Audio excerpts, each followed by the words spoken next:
ಪಾಕಿಸ್ತಾನದ ಭಯೋತ್ಪಾದಕರು ಜಮ್ಮು ಮತ್ತು ಕಾಶ್ಮೀರದ ಪಹಲ್ಗಾಮ್ನಲ್ಲಿ ದಾಳಿ ನಡೆಸಿ 26 ಅಮಾಯಕರ ಪ್ರಾಣ ತೆಗೆದಿದ್ದರು. ಇದಕ್ಕೆ ಪ್ರತಿಕ್ರಿಯೆಯಾಗಿ ಭಾರತವು ಪಾಕಿಸ್ತಾನದೊಂದಿಗಿನ ಸಿಂಧೂ ನದಿ ನೀರು ಒಪ್ಪಂದವನ್ನು ರದ್ದುಗೊಳಿಸಿತ್ತು. ಇದರಿಂದ ಪಾಕಿಸ್ತಾನ ನೀರಿನ ಬಿಕ್ಕಟ್ಟಿನ ಭೀತಿಯನ್ನು ಎದುರಿಸುತ್ತಿದೆ.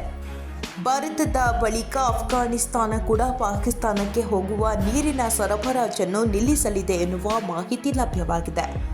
ಅಫ್ಘಾನಿಸ್ತಾನವು ಕಾಬೂಲ್ ಮತ್ತು ಕುನಾರ್ ನದಿಗಳಿಗೆ ಅಣೆಕಟ್ಟುಗಳನ್ನು ನಿರ್ಮಿಸುವ ತನ್ನ ಯೋಜನೆಯನ್ನು ಮರುಪರಿಶೀಲಿಸಿದೆ.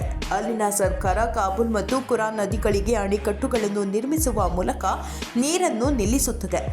ಇದನ್ನು ಚಿತ್ರಹಿಂಸೆ ಕೊಟ್ಟು ಕೊಲ್ಲುವುದು ಎಂದು ಕರೆಯಲಾಗುತ್ತದೆ ಎಂದು ನಿಶಿಕಾಂತ್ ಬರೆದಿದ್ದಾರೆ. ಅಫ್ಘಾನಿಸ್ತಾನ ವಿದೇಶಾಂಗ ಸಚಿವರೊಂದಿಗೆ ಜೈಶಂಕರ್ ಮಾತುಕತೆ. ಮೇ 15ರಂದು ಭಾರತದ ವಿದೇಶಾಂಗ ಸಚಿವ ಎಸ್. ಜೈಶಂಕರ್ ಅಫ್ಘಾನಿಸ್ತಾನದ ವಿದೇಶಾಂಗ ಸಚಿವರೊಂದಿಗೆ ದೂರವಾಣಿ ಸಂಭಾಷಣೆ ನಡೆಸಿದರು. ಕಾಬೂಲ್ ನದಿಗೆ ನಿರ್ಮಿಸಲಾಗುವ ಶಹತೂತ್ ಅಣೆಕಟ್ಟು ಯೋಜನೆಯನ್ನು ಮುನ್ನಡೆಸುವ ಭಾರತದ ಬದ್ಧತೆಯನ್ನು ಸಹ ಮಾತುಕತೆಗಳನ್ನು ಒಳಗೊಂಡಿವೆ. ಈ ಸುದ್ದಿ ಹೊರಬಂದ ನಂತರ ನೀರಿನ ಬಗ್ಗೆ ಪಾಕಿಸ್ತಾನದಲ್ಲಿ ಕಳವಳ ಮತ್ತಷ್ಟು ಹೆಚ್ಚಾಗಿದೆ. ಮಲ್ಬೇರಿ ಅಣೆಕಟ್ಟು ಯೋಜನೆಯು ಜಲವಿದ್ಯುತ್ ಮತ್ತು ನೀರಾವರಿ ಯೋಜನೆಯಾಗಿದೆ. ಇದಕ್ಕೆ ಭಾರತದಿಂದ ಹಣಕಾಸು ನೆರವು ದೊರೆಯುತ್ತದೆ. ಇದರ ಬೆಲೆ ಸುಮಾರು $236 ಮಿಲಿಯನ್. ಈ ಯೋಜನೆಯ ಮೂಲಕ ಅಫ್ಘಾನಿಸ್ತಾನದಲ್ಲಿ ಜಲ ಮೂಲಸೌಕರ್ಯವನ್ನು ಬಲಪಡಿಸುವ ಕೆಲಸವನ್ನು ಮಾಡಲಾಗುವುದು. ಇದು ಅಫ್ಘಾನಿಸ್ತಾನದಲ್ಲಿ ಸುಮಾರು 4,000 ಹೆಕ್ಟೇರ್ ಭೂಮಿಗೆ ನೀರಾವರಿ ಮತ್ತು ಸುಮಾರು 2 ಮಿಲಿಯನ್ ಜನರಿಗೆ ಕುಡಿಯುವ ನೀರನ್ನು ಒದಗಿಸುತ್ತದೆ. ಕಾಬೂಲ್ ನದಿಯು ಅಫ್ಘಾನಿಸ್ತಾನದ ಹಿಂದೂ ಕುಶ್ ಪರ್ವತಗಳ ಮೂಲಕ ಹರಿದು ಪಾಕಿಸ್ತಾನದ ಖೈಬರ್ ಪಖ್ತೂನ್ಖ್ವಾ ಪ್ರಾಂತ್ಯಕ್ಕೆ ಹೋಗುವ ಜಲಮಾರ್ಗವನ್ನು ಸೇರುತ್ತದೆ. ಇದು ಸಿಂಧೂ ನದಿ ವ್ಯವಸ್ಥೆಯ ಭಾಗವಾಗಿದ್ದು ಪಾಕಿಸ್ತಾನಕ್ಕೆ ಜೀವನಾಡಿಯಾಗಿಯೂ ಕಾರ್ಯನಿರ್ವಹಿಸುತ್ತದೆ. ಈ ನದಿಗೆ ಅಫ್ಘಾನಿಸ್ತಾನ ಅಣೆಕಟ್ಟು ನಿರ್ಮಿಸಿದರೆ ನೀರಿನ ಹರಿವಿನಲ್ಲಿ ಕಡಿತ ಮತ್ತು ಅಡಚಣೆ ಉಂಟಾಗಬಹುದು. ಇದು ಪಾಕಿಸ್ತಾನವನ್ನು ಚಿಂತೆಗೀಡು ಮಾಡುತ್ತಿದೆ. ಈ ರೀತಿಯಾಗಿ ಅಫ್ಘಾನಿಸ್ತಾನದ ಈ ಯೋಜನೆಯಿಂದಾಗಿ ಪಾಕಿಸ್ತಾನ ನಿದ್ರಾಹೀನವಾಗಿದೆ. ಬಲೂಚಿ ಬರಹಗಾರ ಮೀರ್ ಯಾರ್ ಬಲೂಚಿ ಎಕ್ಸ್ನಲ್ಲಿ ಪೋಸ್ಟ್ ಮಾಡಿ, ಇದು ಪಾಕಿಸ್ತಾನದ ಅಂತ್ಯದ ಆರಂಭ. ಭಾರತದ ನಂತರ ಈಗ ಅಫ್ಘಾನಿಸ್ತಾನವು ಪಾಕಿಸ್ತಾನಕ್ಕೆ ತನ್ನ ನೀರಿನ ಹರಿವನ್ನು ಕಡಿತಗೊಳಿಸಲು ಅಣೆಕಟ್ಟುಗಳನ್ನು ಸಿದ್ಧಪಡಿಸುತ್ತಿದೆ ಎಂದು ಹೇಳಿದ್ದಾರೆ.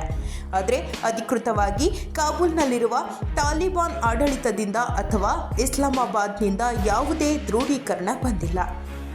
ತಾಲಿಬಾನ್ ಉನ್ನತ ಅಧಿಕಾರಿ ಜನರಲ್ ಮುಬಿನ್ ಇತ್ತೀಚೆಗೆ ಪೂರ್ವ ಅಫ್ಘಾನಿಸ್ತಾನ ಪ್ರಾಂತ್ಯದ ಕುರಾನ್ಗೆ ಪ್ರವಾಸ ಕೈಗೊಂಡಿದ್ದರು. ಈ ಮೂಲಕ ಕುರಾನ್ ನದಿ ಪಾಕಿಸ್ತಾನಕ್ಕೆ ಹರಿಯುತ್ತದೆ.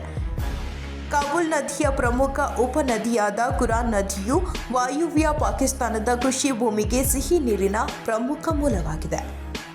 ಇದು ಪೂರ್ವ ಮತ್ತು ಪಶ್ಚಿಮ ಎರಡೂ ಕಡೆಗಳಿಂದ ನೀರಿನ ಸರಬರಾಜನ್ನು ಗಮನಾರ್ಹವಾಗಿ ಕಡಿಮೆ ಮಾಡುತ್ತದೆ. ಈಗಾಗಲೇ ನೀರಿನ ಕೊರತೆ ಮತ್ತು ನಿರ್ವಹಣೆ ಸಮಸ್ಯೆಗಳಿಂದ ಬಳಲುತ್ತಿರುವ ಪಾಕಿಸ್ತಾನದ ಕೃಷಿ ಆಧಾರಿತ ಆರ್ಥಿಕತೆಯ ಮೇಲೆ ಭಾರೀ ಪರಿಣಾಮ ಬೀರುತ್ತದೆ. ಪಾಕಿಸ್ತಾನದ 1.1 ಕೋಟಿಗೂ ಹೆಚ್ಚು ಜನರು ತೀವ್ರ ಹಸಿವಿನಿಂದ ಬಳಲುತ್ತಿದ್ದಾರೆ. ಹಲವರು ಹಸಿವಿನ ಅಂಚಿನಲ್ಲಿದ್ದಾರೆ.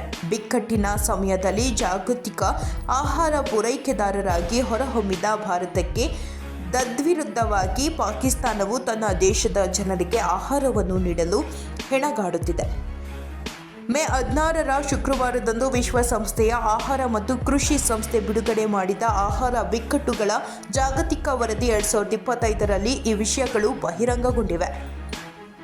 ಪಾಕಿಸ್ತಾನದಲ್ಲಿ, ಅದರಲ್ಲೂ ವಿಶೇಷವಾಗಿ ಬಲೂಚಿಸ್ತಾನ್, ಸಿಂಧ್ ಮತ್ತು ಖೈಬರ್ ಪಖ್ತೂನ್ಖ್ವಾದಂತಹ ಸಂಘರ್ಷ ಪೀಡಿತ ಮತ್ತು ಬಡ ಪ್ರದೇಶಗಳಲ್ಲಿ ಆಹಾರ ಅಭದ್ರತೆಯ ಭೀಕರ ಚಿತ್ರಣವನ್ನು ಈ ವರದಿ ಚಿತ್ರಿಸುತ್ತದೆ. ಈ ವರದಿಯ ಪ್ರಕಾರ 1.1 ಕೋಟಿ ಜನರು ಆಹಾರ ಅಭದ್ರತೆಯನ್ನು ಎದುರಿಸುತ್ತಿದ್ದಾರೆ. ಸುಮಾರು 17 ಲಕ್ಷ ಜನರು FAO ತುರ್ತು ಪರಿಸ್ಥಿತಿಗಳು ಎಂದು ವರ್ಗೀಕರಿಸಿದ್ದಾರೆ. ಈ ಅಂಕಿಅಂಶಗಳು 2024ಕ್ಕೆ ಹೋಲಿಸಿದರೆ ಜನಸಂಖ್ಯೆ ವ್ಯಾಪ್ತಿಯಲ್ಲಿ 38% ತೀವ್ರ ಹೆಚ್ಚಳವನ್ನು ಸೂಚಿಸುತ್ತವೆ.